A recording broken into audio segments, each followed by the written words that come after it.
La función logaritmo comúnmente suele traer diversas dificultades. Esto es debido a las consecuencias que ondean a lo largo de las ramas del logaritmo. Para la resolución de la segunda pregunta del segundo parcial de variable compleja de la Unidad Académica de Física de la Universidad Autónoma de Zacatecas, se tendrá que visualizar minuciosamente la función compuesta del logaritmo principal. Lo que nos pide dicha pregunta es encontrar los valores en el cual esta función se indetermina, en específico, los puntos en los que esta función no es analítica. Para esto, debemos entender primero que el logaritmo de un número complejo z se puede escribir como el logaritmo del número complejo z en su forma exponencial, es decir, logaritmo del módulo de z por e a la i por θ más 2nπ, donde n es cualquier número entero, donde el exponente de la exponencial es el argumento de z, por eso la expresión puede tomar esta otra forma. Por medio de las propiedades de los logaritmos, se sabe que la multiplicación de dos factores dentro del logaritmo se puede convertir en la suma de los logaritmos de cada factor. Por tanto, la expresión nos quedaría como logaritmo del módulo de z más el logaritmo de e a la i por el argumento de z. En este caso, como el módulo de z es un número real positivo, se sabe que ese logaritmo será el logaritmo natural. Por eso tendremos esta otra expresión. Además, se sabe que el exponente del argumento de un logaritmo puede bajar como factor del logaritmo, por eso nos quedará esta función. A su vez, como el número e es un número real positivo, el logaritmo se convierte en logaritmo natural. Es por eso que se tiene esta otra expresión. Además de eso, se sabe que el logaritmo natural del número e es igual a 1, por lo que finalmente se tendrá que el logaritmo de z es igual al logaritmo natural del módulo de z más i por el argumento de z. En este caso, esta función es multivaluada, así que no será analítica. Es por eso que se debe de hacer una función que sea univaluada. Para eso, como el único que nos hace que la función sea multivaluada es el argumento de z, se tendrá que delimitar ese argumento. Se deberá de colocar como el argumento principal, que se denota comenzando con una a mayúscula, donde dicho argumento estará delimitado entre los valores de menos pi y pi. A este logaritmo se le conoce como el logaritmo principal, ya que la rama menos pi a pi que se tomó se le conoce como una rama principal. En este caso, las desigualdades de la rama son menores estrictos, es decir, como los reales negativos tienen como argumento pi, y como esta rama no incluye pi, entonces los reales negativos serán los valores en los que la función logaritmo principal de z no es analítica, ya que no los contempla. Aparte de los reales negativos, la función tampoco es analítica cuando z vale 0, puesto que el argumento de 0 está indeterminado, y a su vez, también está indeterminado el logaritmo natural de 0, por lo que finalmente, la función logaritmo principal de z no será analítica en los reales negativos y en el 0, es decir, en toda esta recta de amarillo que se puede observar. Ahora sabemos claramente las discontinuidades de la función logaritmo principal de z. Sin embargo, lo que se nos pide no es esto, sino la función compuesta del logaritmo principal, y las indeterminaciones de esta nueva función no serán las mismas que las que acabamos de encontrar. En este caso, la función a la cual se está estudiando es f de z igual al logaritmo principal de z menos 1 menos i. En este caso, la indeterminación no serán los números reales negativos, ni el 0, ya que recordemos que lo que queremos que no se haga 0 o negativo es la parte de adentro del logaritmo, es decir, z sí podrá tomar los valores de 0 y de los reales negativos. Sin embargo, lo que sí no debe de ser un real negativo o 0 es todo junto, z menos 1 menos i. Con esto se puede saber que esta función es una función compuesta, es decir, se puede tomar que w de z es igual a z menos 1 menos i. En definitiva, w de z es el interior del argumento, así que la función logaritmo tomará la forma de f de z igual al logaritmo principal de w de z. Y en ese caso, tenemos que fijarnos que el argumento de w de z debe de cumplir que esté entre menos pi y pi. No solo z, sino toda la función w de z debe de cumplir con esta restricción de la rama principal.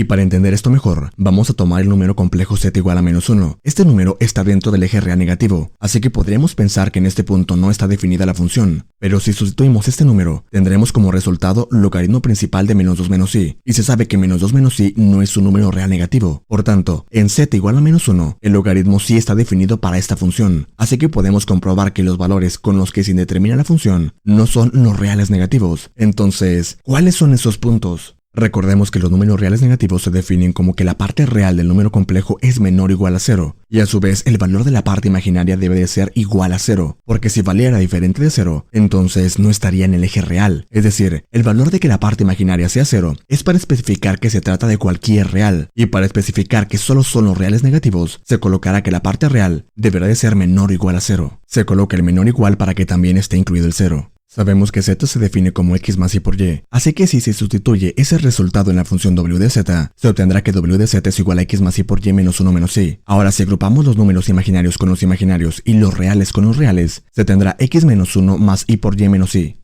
Ahora, si en los imaginarios que pintamos de amarillo se les factoriza la i, se tendrá x menos 1 más y por y menos 1. Con este resultado se sabe claramente cuál es la parte real de w y cuál es su parte imaginaria, siendo estas las que se encuentran presentes en pantalla. Ahora, si estas expresiones que acabamos de encontrar para la parte real y para la parte imaginaria la sustituimos en las condiciones que establecimos anteriormente, se tendrá que x menos 1 debe de ser menor o igual a 0, lo cual viene dado porque la parte real de w de z es menor o igual a 0, y a su vez se tendrá que y menos 1 debe de ser estrictamente igual a 0. Por tanto, si despejamos la x y la y en cada expresión, se tendrá que x debe de ser menor o igual a 1, y además y debe de ser estrictamente igual a 1. Cualquier número complejo z que cumpla con estas condiciones, la función logaritmo principal de z menos 1 menos i no estará definida, por lo cual no será analítica en todos esos puntos. Pero, ¿cuáles son todos esos puntos? Podemos tomar estas dos expresiones como ecuaciones paramétricas. Para la primera condición, se nos dice que y debe de ser igual a 1, es decir, será una recta a lo largo de i. Pero podemos observar que esta recta se extiende en ambos infinitos, pero esto es porque no está completa, ya que aún falta la condición de que x debe de ser menor o igual a 1. Por tanto, al aplicar esa condición, nos olvidaremos de toda la recta completa, y solo se quedará la parte en que x debe de ser menor o igual a 1, o bien que la parte real es menor o igual a 1. Y con esto se sabe que todos los números que cumplan con su parte imaginaria sea igual a 1, y a su vez que su parte real sea menor o igual a 1, la función logaritmo principal de z menos 1 menos i estará indeterminada. Esto se puede visualizar con esta recta. Todos los puntos z que se encuentren sobre la recta serán los que indeterminen a la función. Por tanto, la función no será analítica a lo largo de dicha recta.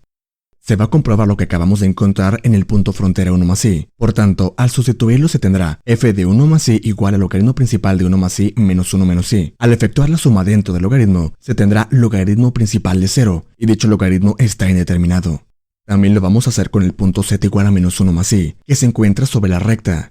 Al sustituirlo se tendrá f de menos 1 más i igual al logaritmo principal de menos 1 más i menos 1 menos i. Al efectuar la suma en el interior del logaritmo, se tendrá el logaritmo principal de menos 2. Como el menos 2 cae dentro del conjunto de los reales negativos, entonces el logaritmo estará determinado en z igual a menos 1 más i. Por tanto, la función tampoco será analítica en ese punto, así que con estos dos ejemplos finales se comprueba que los puntos a lo largo de esta recta son en los cuales la función no es analítica.